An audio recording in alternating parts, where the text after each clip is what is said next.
Make the ground shake.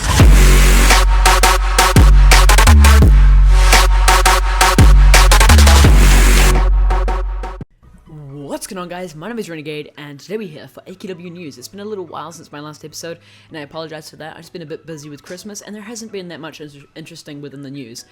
I know Frostville is a big event and everything, but it's not really that exciting in my opinion, and I don't really think you guys would have enjoyed me doing the news on it.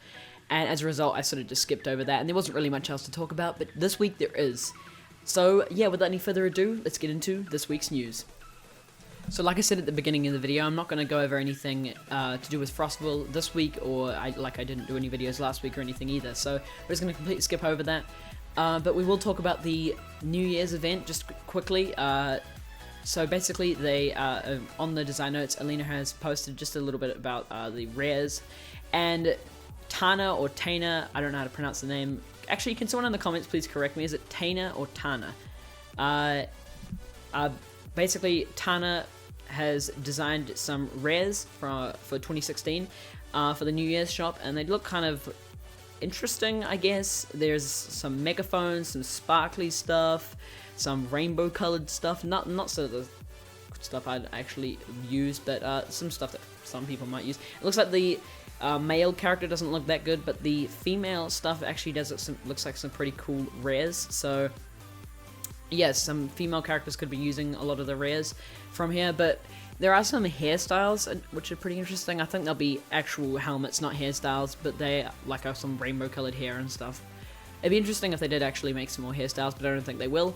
But yeah, that's about it for the New Year's event. There's not really much else to talk about, so we'll just move on to the next topic. So our next piece of news is another little quick topic, but basically, Alina has made a post on the design notes and a couple of tweets, but she basically rounds it up in the design notes pretty well. She basically goes over the fact that there's a Adobe Flash Player bug that now causes some sound engine bugs.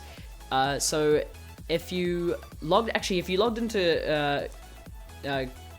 in on Christmas Eve on Chrome, you will have noticed there are some farting noises, and if you did the /fart emote, it would never stop, and so it'd be just continuous, and that's part of some bugs. And also there was a quite big bug actually, where pets will no longer do noises. So I think the pets and emotes, basically their sounds would never stop. So, but there was only pets and emotes, and they couldn't get it to stop, so they basically just silenced them forever.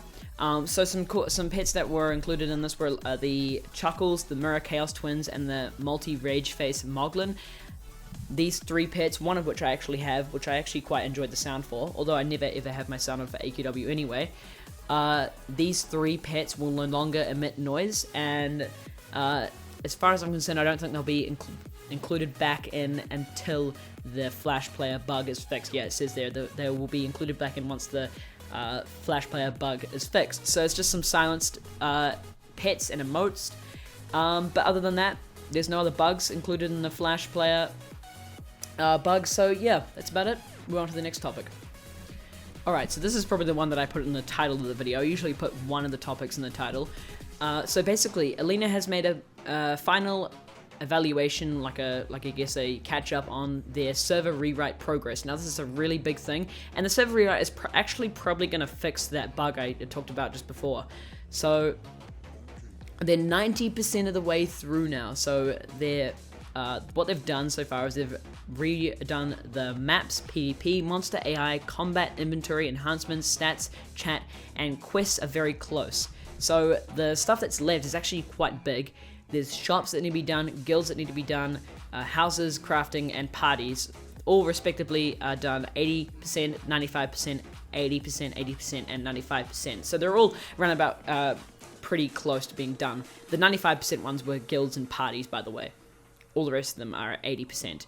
So yeah, each of them are very, very close to being done, and presumably because quests were under the progress that is done, I presume it's higher than 95%, so they're like 99% done on the quests. So they're very, very close.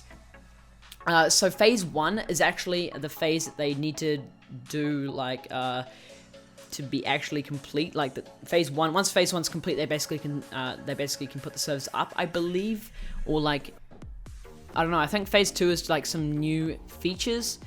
So phase 1 was just like redoing other stuff, and phase 2 is new features.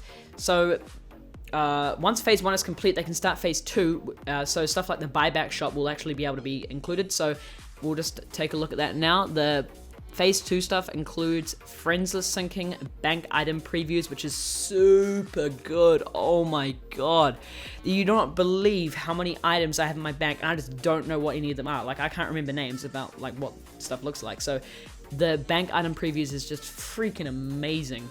The buyback shop, which is also really cool, better PvP and guilds functionality, rank 10 passives to new classes, cross-server / world chat, so you can like literally be, I don't know how that would work, but like maybe in guilds you could talk to other guildmates that are in other servers, and better anti-bot and reporting functionality and more, which is super cool.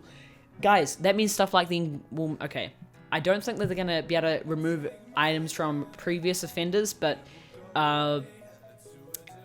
current offenders, so if there's new items that come out that will take a lot of grinding to do, they'll actually genuinely be difficult to get, and they'll be rare to see on someone. So I remember back like 5 years ago, the Ungodly Reavers were legitimately rare to see on someone, and once you saw someone with the Ungodly Reavers, you're like, wow, that guy has spent a lot of time doing that. That guy is a experienced player. He knows what he's doing. I respect him. Now you see someone with the Ungodly Reavers, you're like, he might have gotten it legitimately, he might have just botted it, and the value of the Ungodly Reavers has just gone down incredibly, and it's just like, the Ungodly Reavers is just one item.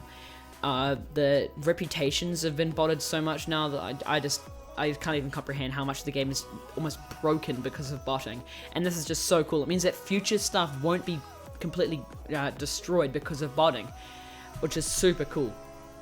And also, they added a little PS note at the bottom. They said, the level cap will raise at some point after phase 1 is complete. We don't want to add in more levels now until there are newer, more crazy boss monsters and content for our high level players to battle, which is super cool. I've always wanted to just get past level 65, and it's really cool that they're gonna, they've actually confirmed that they're gonna be raising the level cap, of course, past 65, which is really good.